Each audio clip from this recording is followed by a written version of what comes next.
I'm Ravia Hendricks, a microbiology special student at Greenpoint Training Laboratory, and I'll be taking you around and showing you what we do here in a day. Let's go.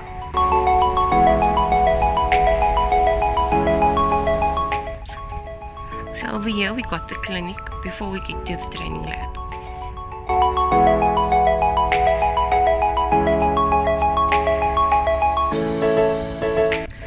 And this is the training lab. Let's go in. So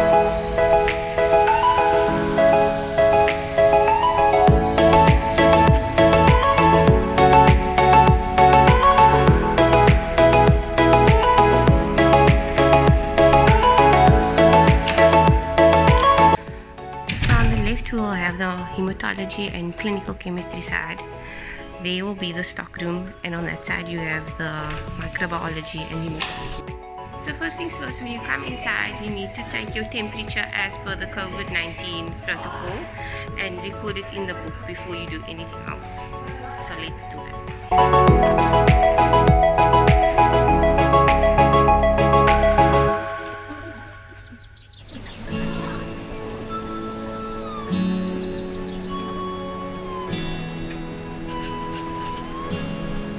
So before we start anything in the lab, we'll first record the temperatures of all the fridges that we were using.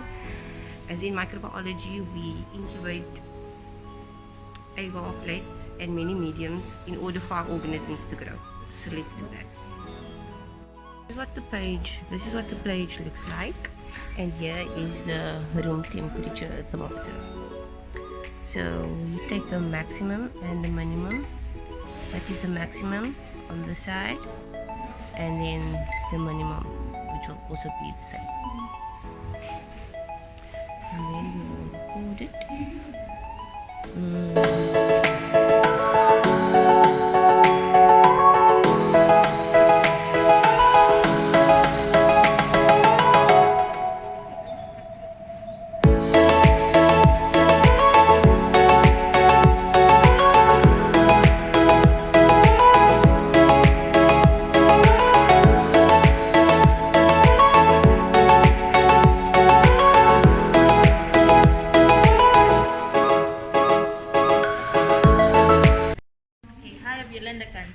I am a clinical practice mentor or instructor. Today we are doing the gram-negative bacteria.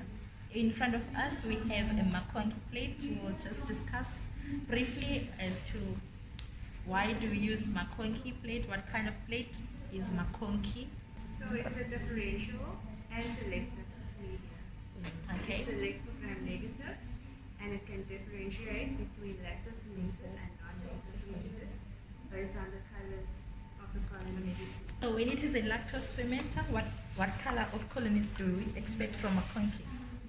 Pink colonies. Pink colonies. Okay, what kind of color of what would you call that, a lactose fermenter or a non-lactose fermenter? That is a lactose fermenter. All right, then which organisms are your lactose fermenters? Anyone? E. coli, Klebsiella. Klebsiella pneumonia, Enterobacter. Okay. Beautiful. Beautiful. Okay, the non-lactose fermenters, what kind of colonies will grow from your plate? Like colorless? They will not be pink as you can see them. Yeah, okay.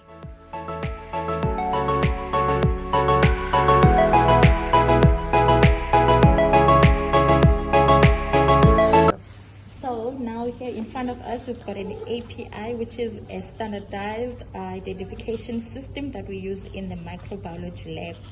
When we have an unknown organism, in this case we have this unknown organism that has grown on the Makonki, producing pink colonies, which is a lactose fermenter.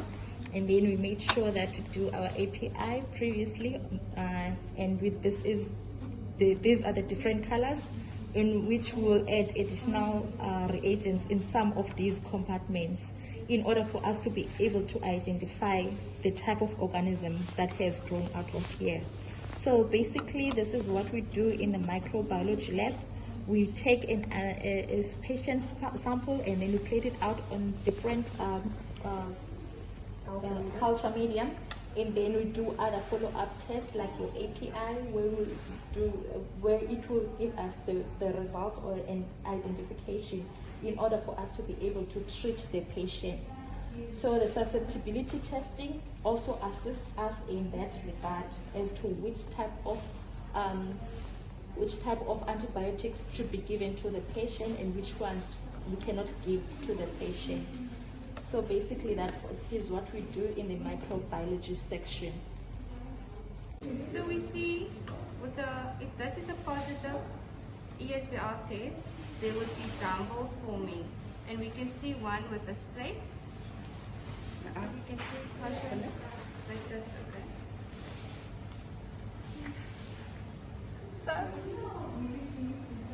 So basically you want to see this rugby ball formation over here, which shows that we can't treat the patient with these two antibiotics, which is your cephalosporin, because they will be, it's resistant because of the ESBL that the organism has produced. So therefore you need to treat the patient with the other antibiotics, for example your cephalosporins, which is your meropenem, ertapenem, imipenem, etc. So students, why is the clinical skills lab important to you? The skills lab is important because it fills the gap between studies and classes and books and academics and the real life in hospital. It's in here we can fine-tune all the Finer skills?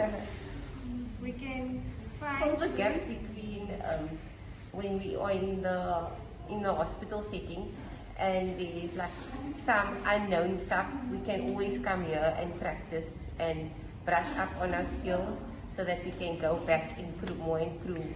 So would you say that the